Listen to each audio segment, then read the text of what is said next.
Hello trainers, and welcome to another episode of Pokéology, a show where each week I talk to you about the biology of Pokemon based on the research that I have found.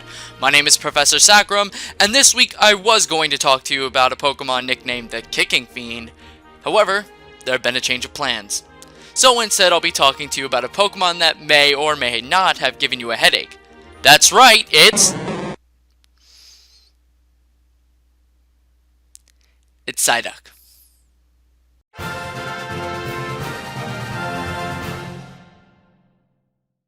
As per usual, we will be asking the following questions when we look into each Pokemon. What does it look like? What does it eat? How does it survive? What makes it special? Where do I find it? And how do I train it? So to start things off, let's take a look at what this migraine maker looks like. Psyduck are a yellow bipedal Pokemon with stubby webbed feet, arms, and tails, and are a little bit on the chubby side. On top of Psyduck's head, there are 3 little tufts of black hairs. Psyduck also have a large, flat, cream-colored beak. Psyduck also have 3 short claws on each hand. Oh, and let's not forget that vacant stare. When it comes to diet, Psyduck are omnivores that eat whatever they can catch or forage. However, Psyduck's favorite meals tend to come from other water Pokemon. If you're thinking of owning one, make sure that you feed it plenty of carbohydrates. Also, be sure to keep a close eye on it while it's eating. Psyduck aren't too bright and tend to hurt themselves when they eat. What? It's true? Oh, I'm sorry, little guy.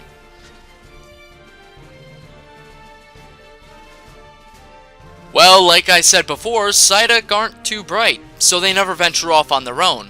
Until Psyduck develop a stronger mental capacity, these Pokemon usually depend on others. In the wild, it tends to be Golduck who watch over Psyduck, unless they live in a more human-populated area. If that's the case, then people are usually the ones who watch over Psyduck and make sure that they're safe. Now, although Psyduck seem completely defenseless and are only living through pity, Psyduck are actually very capable of themselves, being able to use psychic abilities. So when predators are hunting Psyduck and one is attacked, the headache that Psyduck constantly has for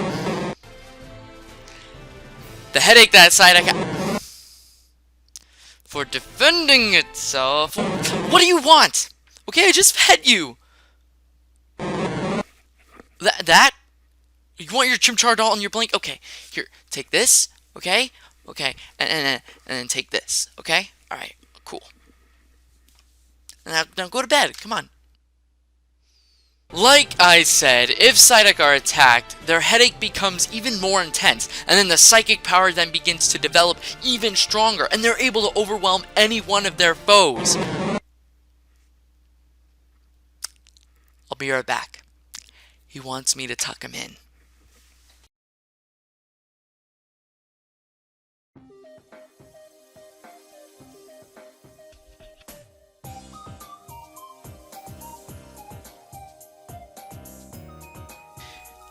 Okay, he's asleep, but I gotta be quiet, okay? So, one thing that makes Psyduck really special is that it's a pure water type. Yeah, I know, that's right. Although it has capabilities of using immense psychic power, it's only a pure water type with no psychic typing. Something else that's interesting is that Psyduck always have a headache, constantly. This is because of the psychic pressure that builds up in Psyduck's sad, small little brain. This also explains the vacant look on Psyduck's face. But let's take a look at some of its Pokédex entries.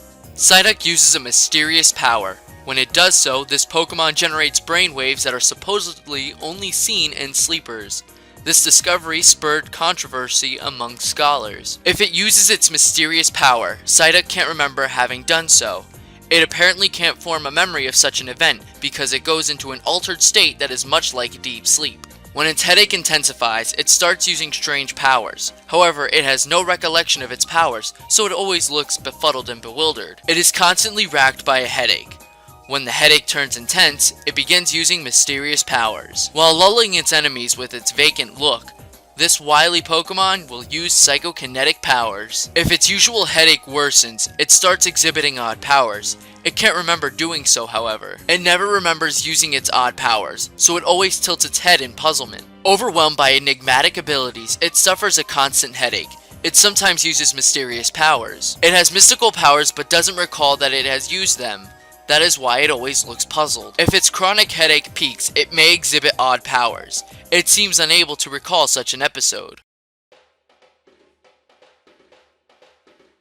Psyduck are actually incredibly common in the wild. If you want one of your own, you can look in the following places: Hoenn Safari Zone, Kanto Celadon City while surfing, routes 4, 10, 11, 12, 13, 19, 20, 21, and 24, Water Labyrinth, Resort Gorgeous, Memorial Pillar, Green Path, Outcast Island, Tanabe Ruins, Pallet Town, Cerulean City, Vermilion City, Cinnabar Island, One Island, 5 Island, and Trainer Tower with the Super Rod, routes 6, 22, 23, 25, Viridian City, Fuchsia City, 4 Island, Cerulean Cave, and Safari Zone with the Super Rod and surfing, Treasure Beach, Kindle Road, Bond Bridge, 5 Isle Meadow, Ruin Valley, and Water Path in the Tall Grass and Super Rod, Cape Brink and Berry Forest with Tall Grass, Surfing, and Super Rod, Seafoam Islands and Ice Cave while walking, surfing, and Super Rod, and the Canyon entrance with the Tall Grass. Sinnoh's routes 204, 208, 209, 210, 212, 214,